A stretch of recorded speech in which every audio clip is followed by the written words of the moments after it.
வணக்கம். அமாவாசை தினத்தில் பெண்கள் ஒரு சொம்பு தண்ணீரை வைத்தால் முன்னோர்களுடைய ஆசீர்வாதத்தை பெற்றுவிடலாம். அமாவாசை தினத்தில் பெண்கள் ஒரு சொம்பு தண்ணீரை வீட்டில் இப்படி வைத்தால் போதும், முன்னோர்களுக்கு இருக்கும் எப்பேற்பட்ட கோபமும் தணிந்து அவர்களுடைய ஆசீர்வாதத்தை பெற்றுவிடலாம்.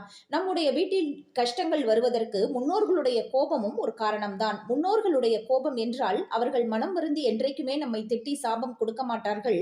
ஆனால் நம்மை மறந்து விட்டார்களே என்று அவர்களுடைய மனதில் சிறியதாக ஒரு ஏக்கம் இருந்தால் கூட அந்த ஏக்கம் நமக்கு சாபமாக மாறிவிடும். அது நம்மை மட்டுமல்லாமல் நமக்கு அடுத்து வரக்கூடிய அடுத்த தலைமுறைகளையும் பாதிக்கும் அளவிற்கு இந்த சாபம் பொல்லாதது என்பது நம்மளுடைய முன்னோர்களின் கருத்து. முன்னோர்களுக்கு நாம் செய்யும் கடமையை தவறாமல் செய்து வர வேண்டும். இதற்காகத்தான் அமாவாசை வழிபாடு, அவர்கள் இறந்த திதி அன்று தர்ப்பணம் கொடுக்கும் வழிபாடு என்று முறையாக பின்பற்ற வேண்டும்.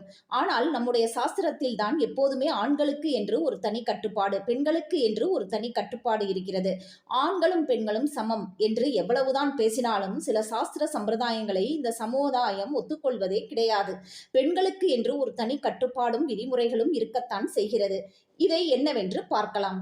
பெண்கள் திருமணமாகி வந்த பின்பு பிறந்த வீட்டில் இருக்கும் முன்னோர்களை, அதாவது அந்த பெண்ணினுடைய அப்பா, அம்மா, தாத்தா, பாட்டி என்று அவர்களுடைய முன்னோர்கள் இறந்தவர்களை நினைத்து புகுந்த வீட்டில் வழிபாடு செய்ய முடியாது.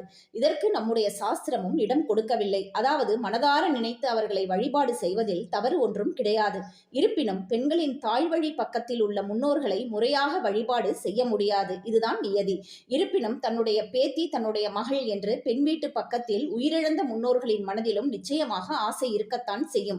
அவர்களை திருப்திப்படுத்த, அவர்களை அமைதிப்படுத்த பெண்கள் தன்னுடைய தாய் வீட்டு முன்னோர்களுக்காக அமாவாசை தினத்தில் தங்களுடைய புகுந்த வீட்டில் என்னதான் செய்வது? அமாவாசை தினத்தில் வீட்டிற்கு வெளியே தென்மேற்கு மூலையில் ஒரு சிறிய சொம்பில் தண்ணீரை வைத்து விடுங்கள். பெண்கள் தங்களுடைய தாய் வீட்டு முன்னோர்களை நினைத்து இந்த சொம்பு தண்ணீரை வைக்க வேண்டும். நீங்கள் அவர்களை நினைக்க வைக்கும் இந்த ஒரு சொம்பு தண்ணீரே போதும், அவர்களது மனதை குளிர வைத்துவிடும். திருமணமான பெண்ணின் பிறந்த வீட்டு பக்கத்தில் இருக்கும் இறந்தவர்களின் ஆத்மாவானது புகுந்த வீட்டில் வசிக்கும் பெண்ணினுடைய வீட்டிற்குள் நுழையவே முடியாது. காரணம், கணவன் வீட்டில் வாழ்ந்த முன்னோர்களின் ஆத்மா மற்ற ஆத்மாக்களை தங்களுடைய வீட்டிற்குள் நுழைய அனுமதி கொடுக்காதாம். இதனால்தான் அந்த சொம்பு தண்ணீரை புகுந்த வீட்டில் வாழும் பெண் தன்னுடைய வீட்டிற்கு வெளியே வைக்க வேண்டும் என்று சொல்கிறார்கள்.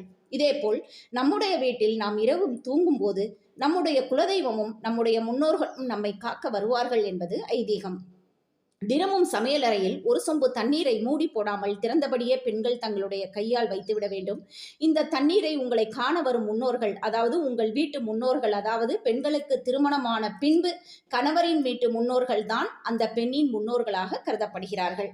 அவரவர்கள் உங்களுடைய வீட்டிற்கு வரும்போது மனம் மகிழ்ந்து அந்த தண்ணீரை பருகி உங்கள் குடும்பம் நன்றாக இருக்க ஆசீர்வாதம் செய்வார்கள் என்று சாஸ்திரம் சொல்கிறது. உங்களுடைய வீட்டின் நன்மைக்காக இந்த 2 பரிகாரங்களை நீங்கள் செய்து வருவதன் மூலமும் முன்னோர்களின் கோபம், சாபம் என்று ஏதாவது கண்ணுக்கு தெரியாமல் இருந்தாலும் அது மறைந்துவிடும் என்பது நம்பிக்கை.